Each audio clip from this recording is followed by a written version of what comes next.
Peace and blessings, family. Welcome back to another Through the Bible. On this Through the Bible, I'm going to pick up with Acts chapter 27. We're going to do all verses because this is basically like Paul taking his trip to Italy.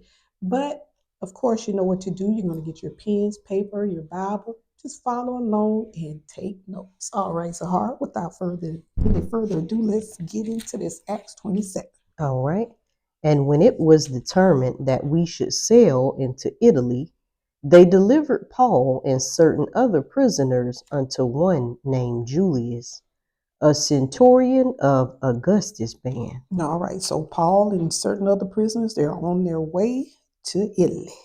All right, but remember he wanted to appeal to Caesar. Caesar, yeah. So there was to Caesar you go. Verse 2. And entering into a ship of Adramyttium, we launched, meaning to sail by the coast of Asia, one Aristarchus, a Macedonian of Thessalonica, being with us. And this also shows you here that Paul wasn't there alone because remember Artisticus was he was back in I think in Acts 19, him and Gaius, remember when they bomb rushed him during the greatest the goddess Diana, when all of that was going on in Ephesus. So we see that Paul did have companions still with him. So, and this him was that one Artisticus, who was a Thessalonica. And notice the writer is saying being with us. So that lets you know the writer was there too. Verse 3. And the next day we touched at Sidon. And Julius courteously, y'all bear with me, courteously entreated Paul and gave him liberty to go unto his friends to refresh himself. All right, and you see here that, and this is good. Julius, see, everybody ain't crazy. They know a saint when they see him. So he entreated him courteously. He was good to Paul, and he allowed Paul to go and clean himself up and to be with his friends, who the one that's the writer of Acts, as well as Aristarchus. I can't pronounce these names. Oh, Lord. Verse 4. And when we had lunch from thence, we sailed unto Cyprus, because the winds were contrary. Okay. And when we had sailed over the sea of Cilicia and Pamphylia, we came to Myra, a city of Lycia. And there the centurion found a ship of Alexandria sailing into Italy, and he put us therein. All right, and you see black folks been traveling by boat. Because you say Alexandria, of course, we know that's Egypt, and it was sailing into Italy, because a lot of these places did trade together. So no, Christopher Columbus wasn't the only one. That's right. Happened way before him. Verse 7. And when we had sailed slowly many days, and scarce were come over against Cnidus, the wind not suffering us, we sailed unto Crete over against Salmone. Okay. And hardly passing it, came into a place which is called the Fair Havens, nigh whereunto was the city of Lycia. All right, because so he told you in verse 7, man, this thing was getting rough and we ain't got the blowing wouldn't allow us to go where we need to go, so we sail on the Crete. And you'll see, I think where Paul in one place, he talking about the Cretians always slow bellies. They prophets even tell you, so yeah. But these are places that these brothers had been before. And so they end up going to a place that's called the Fair Havens, that was nigh to the city of Lycia. Okay, verse 9. Now when much time was spent, and when sailing was now dangerous, because the fast was now already past, Paul admonished them. All right, and so he said that the time was spent when the sailing was not dangerous, because the fast now was already past. Paul admonished them. Verse 10. And said unto them, Sirs, I perceive that this voyage will be with hurt and much damage, not only of the lading and ship, but also of our lives. That's what I got to give it over Israel. When they see danger, they're going to call it out. Man, that thing look like it's about to break. We finna walk across there. And so Paul had said, hold on, y'all. It's finna be Y'all don't see dangerous. this wind whipping here? It's that big old buoy thing floating around in the water, just throwing it around, and that thing weigh more than me. I ain't going out there. We ain't finna not have no Jonah action that thing going throwing on. that big old thing. Who finna go out there? Not I. No, sir. Oh, verse 11. Nevertheless, the centurion believed the master and the owner of the ship more than those things which were spoken by Paul. Of course, because the ship, the owner of the ship, of course, he want them goods delivered. And, so of course, they going to believe him over you because he going to say, he don't even guide no ship. He don't know what he talking to. I'm like, okay. All right. So you're in there hollering. Yeah. You will see. Yes. Verse 12. And because the haven was not commodious to winter in, the more part advised to depart thence also, if by any means they might attain to Phoenice and there to winter, which is in haven of Crete, and lieth toward the southwest and northwest. All right. And so the haven, or like they said to this fair haven, was that place called Lasea or whatever. And this place here, the haven, was just basically a shelter for ships, a place so they can kind of harbor and hunker down at. But no, couldn't do it there, not for the winter. So what happened in 13? And when the south wind blew softly, supposing that they had obtained their purpose, loosing thence they sailed close by Crete. See that? Us Floridians, we understand. We know somebody. Yes, we do. It ain't gonna be too bad. Yeah, because the wind, the calm before the storm is what they experienced. You look at that wind, you say, "Oh, okay, it ain't as windy. Okay, the wind does slow down. I guess we can go ahead." Yeah, go ahead if you want. Verse 14. 14. But not long after there arose against it a tempestuous wind called Euroclide. See that? Here comes Hurricane Irma. Yes. We don't experience Michael's, Irma's, Charlie's, and everything. Here comes this wind, a tempestuous wind called Euroclide. So they been naming storms. Been naming. Ain't nothing new. Weather Channel. We got it right here, right in the Bible. Verse 15. And when the ship was caught and could not bear up into the wind, we let her drive. Now see, they should have listened to Paul. Now you've got no control over the ship because of the wind, so you just letting it just go where it go.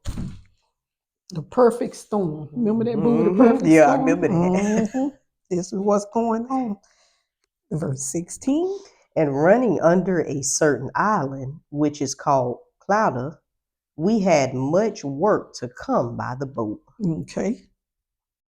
Which when they had taken up, they used helps, undergirding the ship, and fearing lest they should fall into the quicksands, straight sail, and so were driven. If I was Paul, I'd have been like, don't call me for no help. Because that's the first thing they do. Go get the one that we want to listen to. They use helps. Yeah, the thing driving itself now.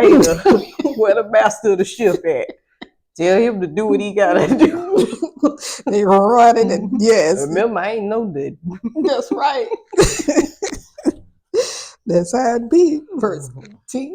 And we being exceedingly tossed with a tempest, the next day they lightened the ship. That thing was going nuts. Just rocking and forth. And you trying to hold on and that wind and water ain't no joke.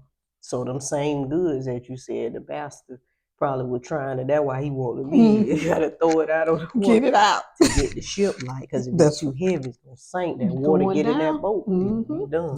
Use a drown. I've seen movies like that. Yeah. Them jokers be on there holler. You can't holler him because the wind's going, the boat rocking.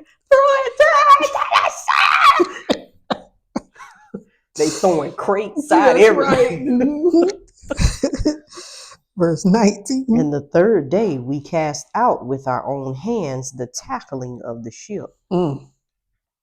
And when neither sun nor stars in many days appeared, and no small tempest lay on us, all hope that we should be saved was then taken away. Because when them storms be here, like in Florida, it be dark Don't all day. I mean, ain't no sun coming. yeah. You ain't seeing the Pitch stars.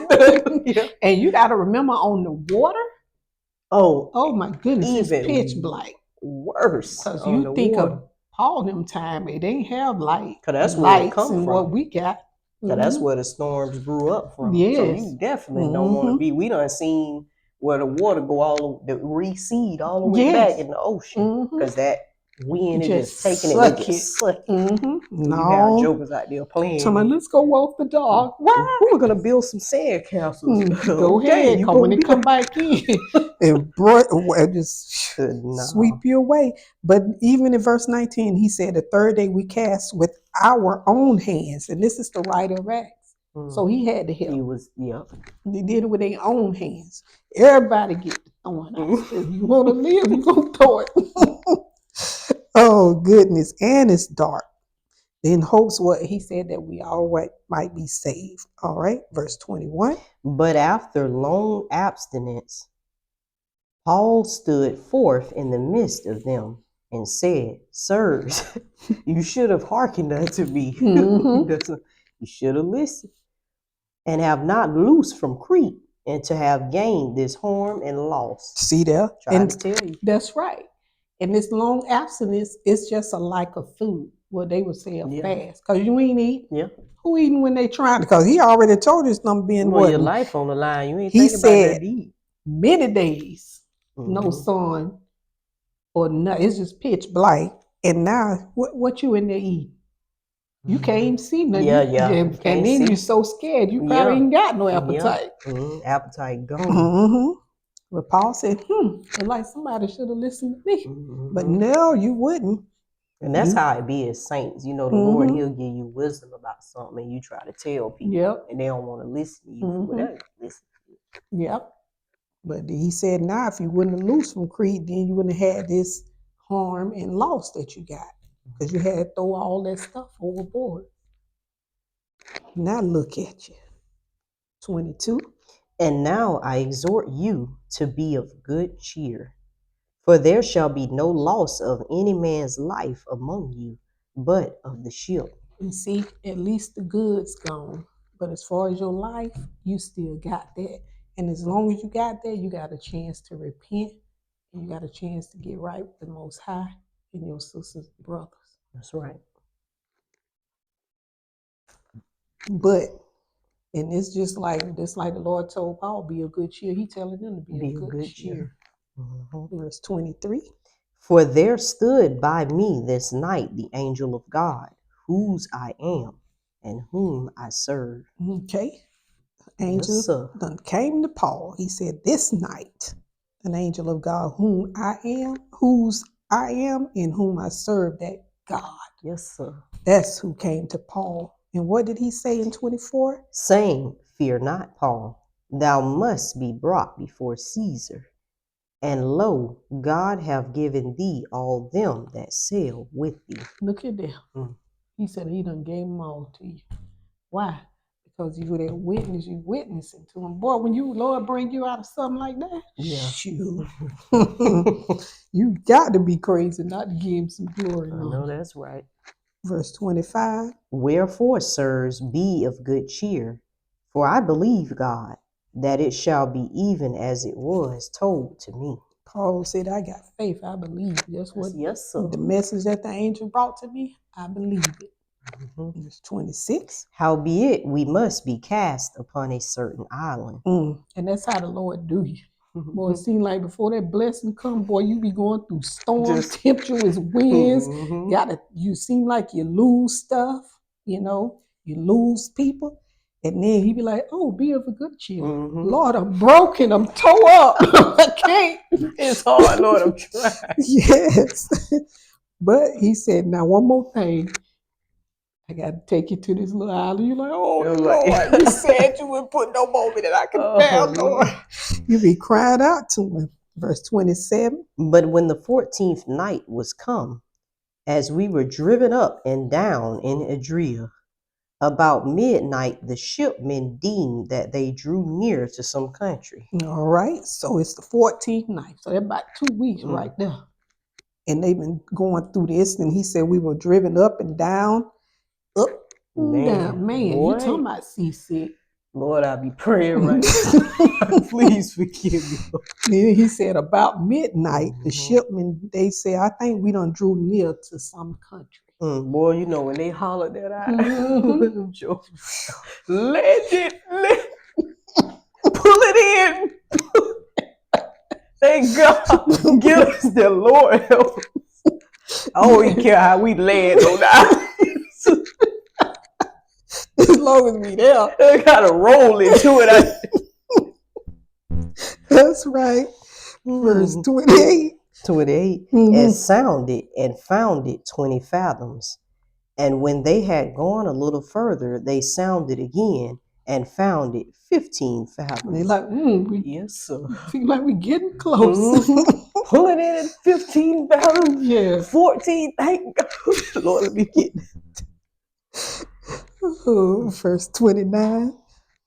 Then, fearing lest we should have fallen upon rocks, they cast 4 anchors out of the stern and wished for the day. Hold on. How they gonna wish for the day if at midnight is the day? He said up here, the 14th day of night was come. And then they went deep into the midnight, wishing that it was day. So that tells you day is not night. It's not night. Day and night is different. Okay. Verse 30.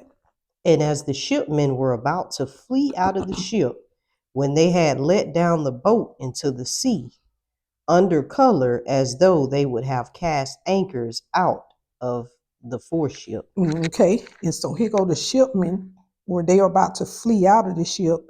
And when they had, that's just a little safety boat they used to have on the side. So see all this stuff y'all see on cruise ships? That stuff you see on Titanic and all right. that. Nothing new. No, ain't nothing new. All right. It says that they had let the boat down in the sea under the color as though they would have cast anchors out of the foreship. Get that thing down.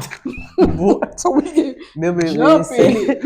Remember it said the angel in Jeremiah 50, he took up that great millstone and cast it. Well, that's them jokers.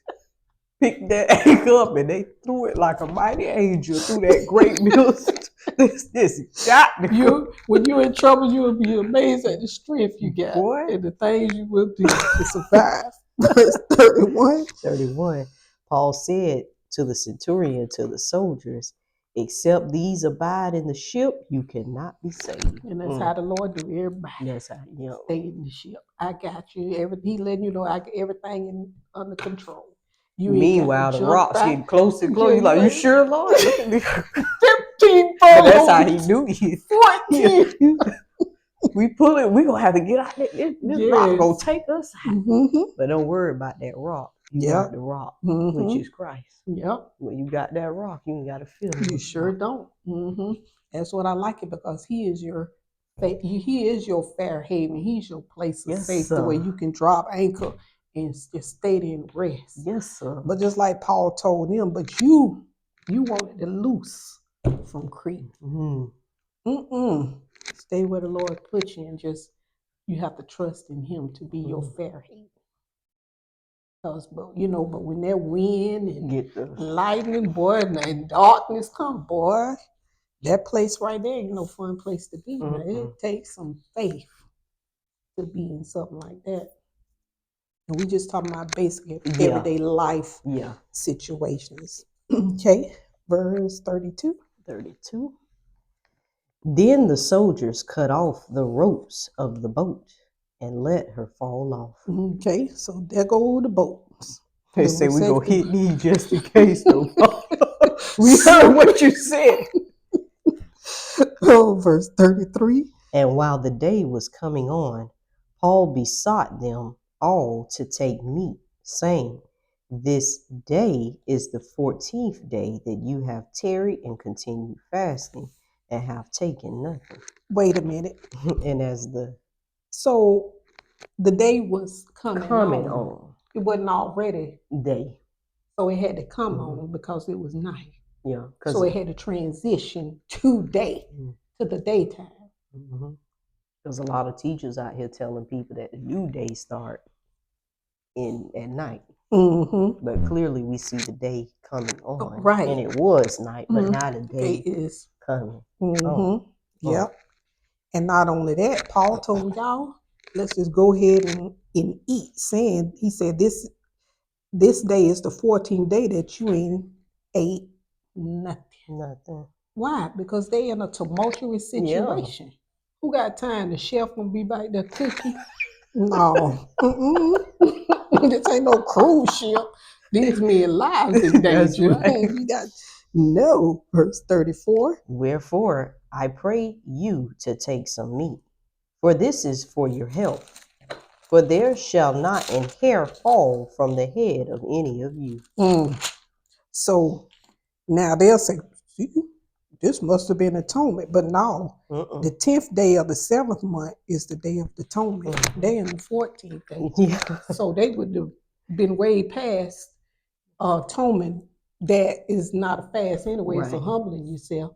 But still, because many people say, see, it had to be like atonement around this time, but it's the 14th now. They had lost a lot of their goods and stuff like that. So, because automatically, when you read the fast, automatically people think when they read the word fast, they automatically think atonement, and it's like, no, it just means to go without food. That's it. That's it. That's what he said after a long abstinence. It doesn't mean they're celebrating. No, a feast day. They ain't celebrating at all right now. They wishing it was day. Yes, they experienced in Deuteronomy chapter 2. They that's like right. Wishing it was day. And remember, it was so dark out there that you couldn't see nothing in it. Yeah. But now that the daytime is coming on, guess what? So it just means they just going without food. They ain't ate. That's all it means. That's it. Yep.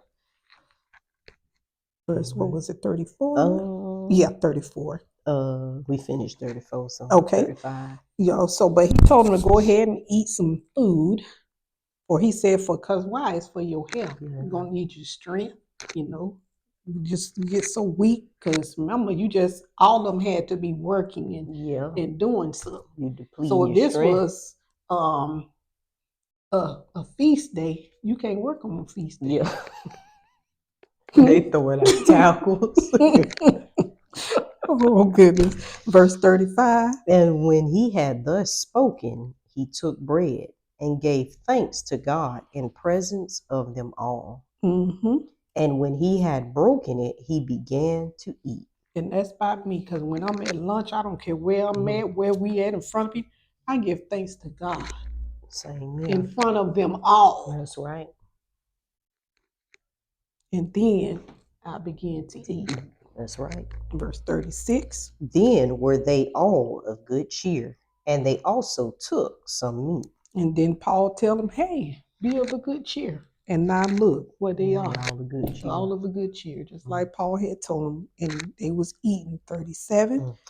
And we were in all in the ship 216 souls. Wow. That's 272. Yeah, that's y'all a don't lot get of me people. to adding this stuff. So let you know a cruise ship ain't. No. It's a lot of folk.